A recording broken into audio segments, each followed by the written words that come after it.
Good evening. I'm Kelda Yoon, the wife of Umar Zamir, the man accused in the death of Detective Constable Jeffrey Northrup, took the stand at her husband's trial today, giving her account of what happened that fateful night as she was in the vehicle with Zamir and their 2-year-old son when Northrup was struck and killed in a parking garage nearly 3 years ago. Greg Ross takes us through her testimony today.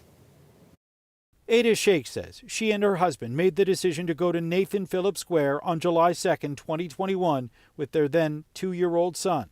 She says when they got into downtown Toronto, after driving around for a little while, they eventually parked their car underneath Nathan Phillips Square. From there, they walked to Dundas Square, but were only there for a short time when they decided to return back to their car. She says on the way back, at one point, she recalls smelling blood. And that's when they walked past a shirtless man who was bleeding from his abdomen.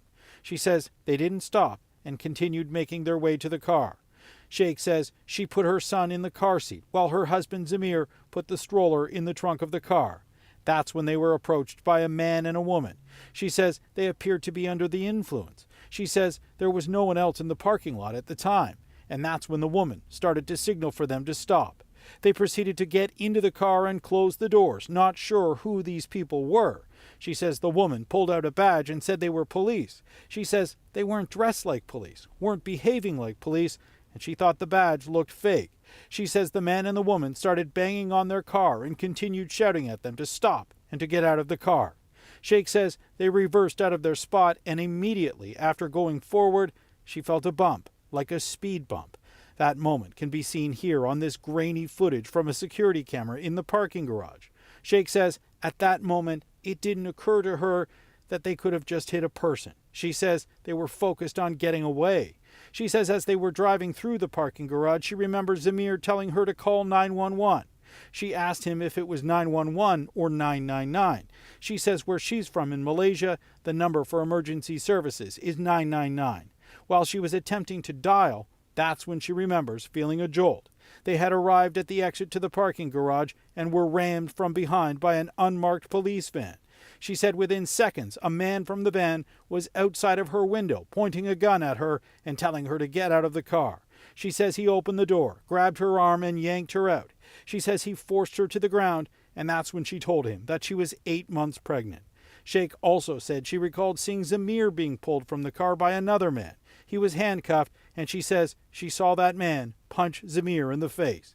She says their 2-year-old son was screaming and crying in the back of the car.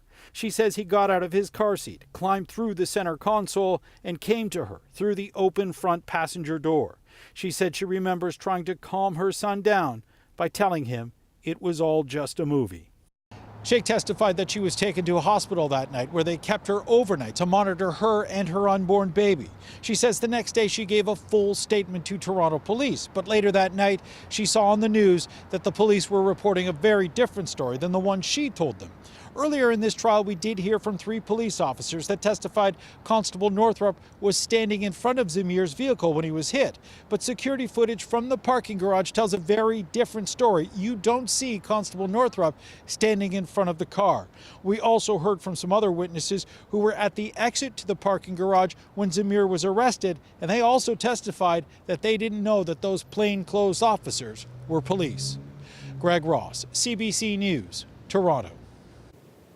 The city is asking people to turn their lights off in order to help the birds out. A new public awareness campaign launched today is encouraging residents and businesses to do their part in helping reduce the large number of bird deaths during the migratory season.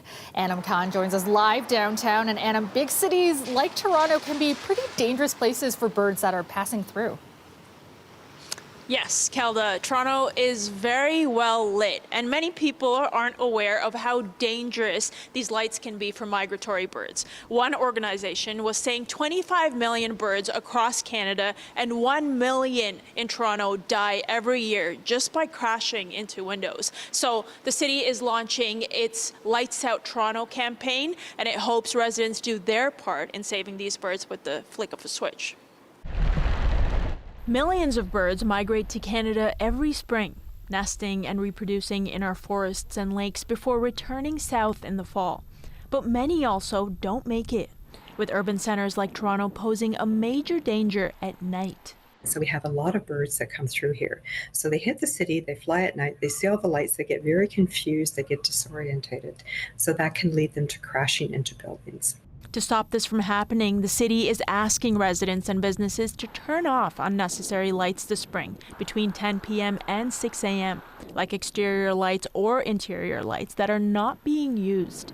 And that can save a lot of birds' lives. She says bird-friendly guidelines adopted over a decade ago have already helped to save many migrating birds. The guidelines require new building developments to glaze their windows so birds don't crash into them during the day. But nighttime is still a big problem because most birds migrate at night. So the light is presenting this conflicting cue. It's saying there is sunlight over here potentially at a time of night when the birds are flying when there shouldn't be sunlight. And that can confuse the birds and disorient them.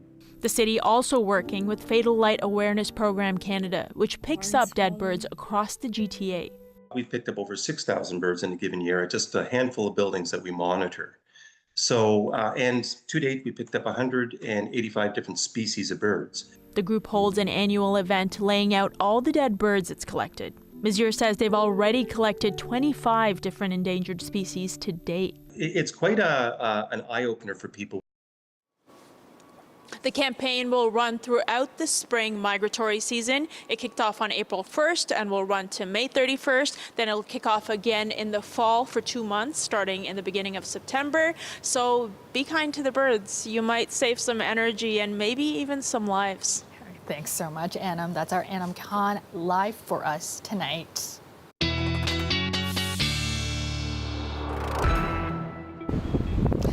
Very windy conditions in Toronto tonight. After the warmest winter on record, the city is getting its second spring storm of the season. The next few days will bring heavy rain to the GTA and parts of southern Ontario. We could also see some wet snow as temperatures cool. Environment Canada has issued a special weather statement warning of wind gusts up to 80 kilometers per hour overnight. Let's check in with meteorologist Colette Kennedy now. And Colette, snow in April, probably not what most people wanted to hear. Yes, Kelda, I guess it's a little bit hard to digest. I mean, it's not out of the question to get snow into April in Toronto. We usually get, maybe 4 to 5 centimeters all told. But we're getting all kinds of things coming through with this system. Maybe let's start with first things first, the rain and the winds. So we do have the special weather statement for a vast area through here, and also that concern with the strong winds and possibly getting into some power outages. It's further to the north where we really get into a situation where we have the chance for the heavier snows and also the rainfall warnings, but those are well to the north of the GTA.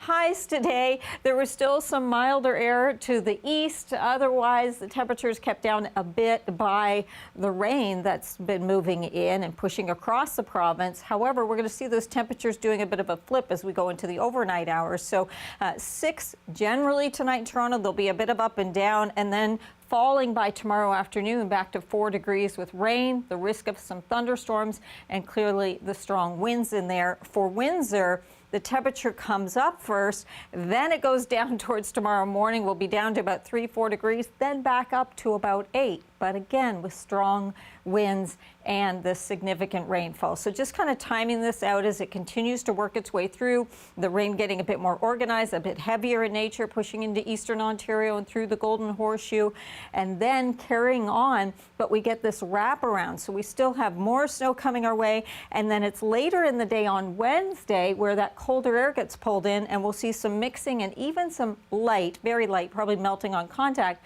light wet snow coming into the GTA. So winds, we know those have been strong, but actually ramping up further, so that we're talking about tonight into tomorrow, some areas where those wind gusts exceed even not just 70, but 80 kilometers an hour. By tomorrow afternoon, they'll be dying down in southwestern Ontario, but close to the lakeshore and into eastern Ontario, still some winds to contend with.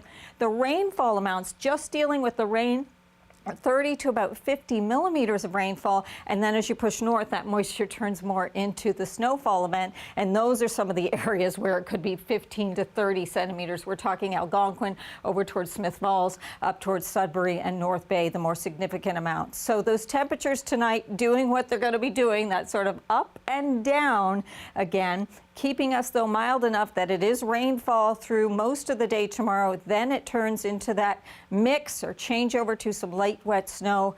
If there's a piece of good news, I know it lasts through much of the week, Hilda, but a piece of good news is that by the time we get to the weekend, some much better weather coming back. Yeah, I like the sound of that. Thanks so much, Colette.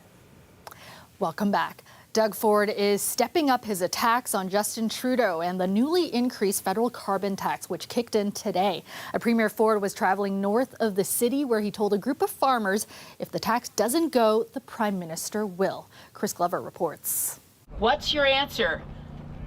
No, that's right. Rage is growing in this farmer's field in East Gwillimbury as Ontario's provincial government ratchets up its fight against the federal carbon tax. I'm fed up with the Prime Minister calling out our Premier Ford, and the rest of us liars. I'm incensed. On April 1st, the carbon tax increased by 23%, now costing 18 cents per litre of gas. The Ontario government says by 2030, Ontario vegetable growers will pay $90,000 per acre in carbon tax. And this is just punishing, crippling companies out there, and we're going to fight it tooth and nail. The Premier already joined by other governments across the country, and today with many in the farming industry. So here we go. The Ontario Federation of Agriculture, the Canadian Federation of Independent Business. He rattled off dozens of organizations against the tax. We have so many people here. I could fill this field, not with hundreds of thousands, millions of people that are against this carbon tax. The president of the Ontario Federation of Agriculture says last fall on his own farm just outside Hamilton, he dried 2,500 tons of grain and says it cost $4,500 in carbon tax. Thanks, Premier. Taking precious money, he says, away from investing in clean farming technology. We support a clean environment, but farmers just don't have any alternatives. We have to use fuel and energy to grow the food that we all eat. The Canadian Federation of Independent Business estimates 40% of the burden of the carbon tax is coming from businesses. The federal government has not rebated the money back to small and medium-sized businesses as they committed to do in 2019. But Justin Trudeau says 80% of Canadians are getting regular rebates, and the federal price on carbon exempts gas and diesel used on farms, which means roughly 97% of on-farm emissions are not part of the tax. So we're both fighting climate change in one of the most efficient ways possible and putting more money back in people's pockets. Trudeau says he's committed to doubling a rural top-up for the rebate from 10 to 20%. Meantime, the group Environmental Defense says climate change-fueled droughts, floods, and other wild weather outpaces affordability as the #1 concern for farming. For politicians to be using our real economic pain to block climate progress when so many Canadians have lost their lives, livelihoods, their homes, their communities is irresponsible and reckless. Regardless of that pushback, back at the farm, Ford is defiant. This carbon tax has to go, or in a year and a half, the Prime Minister's going. It's simple as that. He says he'll continue his fight as long as it takes. Chris Glover, CBC News, Toronto. Meanwhile, the federal government is promising billions of dollars in spending to tackle Canada's housing crisis. But as Olivia Stefanovich reports, the money comes with some strings attached. Good to see you guys. The Prime Minister says the federal government is ready to open up the checkbook to build more homes across the country. Canadians need help with housing. But in order to access the cash, provinces, along with municipalities, need to play by Ottawa's rules. The federal government is stepping up with real investments, and we expect provinces to do their part as well. In the upcoming federal budget, Trudeau says the government will launch a $6 billion housing infrastructure fund. Money to build and upgrade water, wastewater, and stormwater systems. $1 billion will go to municipalities for urgent needs. The rest split among the provinces and territories, but only if those governments meet certain conditions by next year. We're not just going to put this money on the table, wash our hands of the issue and walk away. We're going to insist that our partners make certain kinds of changes that make it easier and faster to build homes in this country. Ottawa is tying its new infrastructure dollars to housing density. It's also compelling municipalities to change its zoning rules to access a new public transit fund, demanding more housing units around transportation lines and post-secondary schools. If provinces don't step up, if they don't do this, the money should come to the provinces who are doing the work. The move is being welcomed by at least one premier and mayor. Well, I think if they come with a checkbook, it's fair. They're not asking us to do anything that we weren't doing anyway. What is kind of, I think, notable in this case is that this government is really going potentially in the weeds of governance issues in the provinces. This expert says the biggest challenge will be negotiating with the rest of the provinces. The relationships between the federal government and the provincial premiers are quite strained. This is the latest announcement by the Prime Minister to create pre-budget buzz on his terms, before the rest of the government's spending plans are revealed later this month and critics get their turn. Olivia Stefanovic, CBC News, Ottawa. And we're learning more tonight about one of the 3 victims of a crash in Milton over the weekend. 26-year-old Musawar Ahmed is being remembered by friends as a hardworking man with a big personality. Talia Ricci has more from those who knew him. Tavon Brown says he still can't believe his lifelong friend won't be by his side anymore. It still feels unreal to even talk about it. You can hear it in my voice. I'm kind of shaking still. He loved socializing a lot, went out, traveled. He tried to become an influencer, and honestly, he didn't really need media to do that. 26-year-old Musawar Ahmed was among the 3 people who died in a collision in Milton early Saturday morning. An 18-year-old man was driving the other vehicle in the crash. He and a 16-year-old female passenger also died. It happened near 6th Line and Derry Road. A GoFundMe page to help support Ahmed's siblings and mother has already surpassed $100,000. I don't even have words, because if only I can show you or tell you, I have gotten so many messages from families across all Ontario. Well, how can we help? Can we bring in food? Can we come to the funeral? Is there any sort of household items needed? How much more money can we give? He was a very hardworking guy. He was only 26 and he provided for the family. Halton police say the cause of the collision is under investigation. Police say Ahmed was stopped in an intersection when he was hit. Friends tell CBC Toronto he was on his way to work at Pearson Airport. Roads in the area were closed for several hours Saturday morning. Police are asking any witnesses to contact them. I really, really wish before young adults, teenagers, anyone who goes on drives, just make sure there's another life waiting at home for someone. So always watch your surroundings. Brown says his friend was loved by many, and their regular catch-ups where they share what's going on in each other's lives are what he'll miss the most. Talk about life, struggles, goals, aspirations. He was very determined to get things done, and he had very big ambitions, and he wasn't afraid to chase them. Talia Ricci, CBC News, Toronto. Japan's cherry blossom season is now in bloom, with many people flocking to a park in Tokyo to see the cherry trees. The city's famous cherry blossom season started last Friday, the latest start in a decade due to mild temperatures last month. Peak viewing times vary according to region, but most festivals begin around the end of March and can last until May. The weather plays a major role in the timing of the season. This year, many people are rushing to see the flowers early because bad weather is in the forecast. And finally tonight, a woman in Halifax is inspiring others by not letting her physical disability hold her back.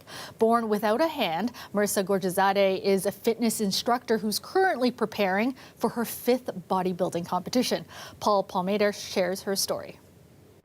Marissa Gorjazadeh was born without a left hand, but it hasn't stopped her from living a very physical lifestyle. Now a 26-year-old fitness instructor, she has 3 different prosthetics that she wears. She received her first prosthetic arm when she was 5, but she spent most of her childhood years not wearing one.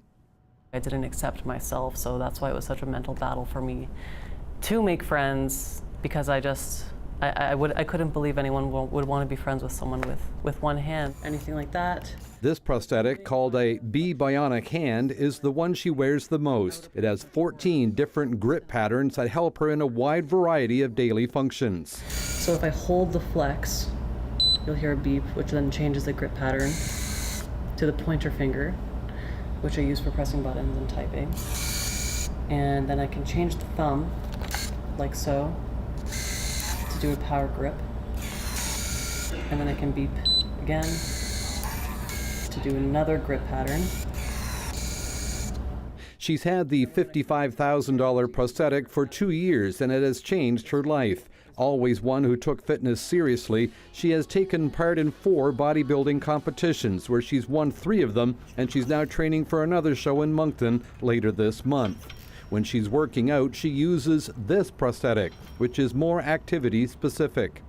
So this one here is the weightlifting one.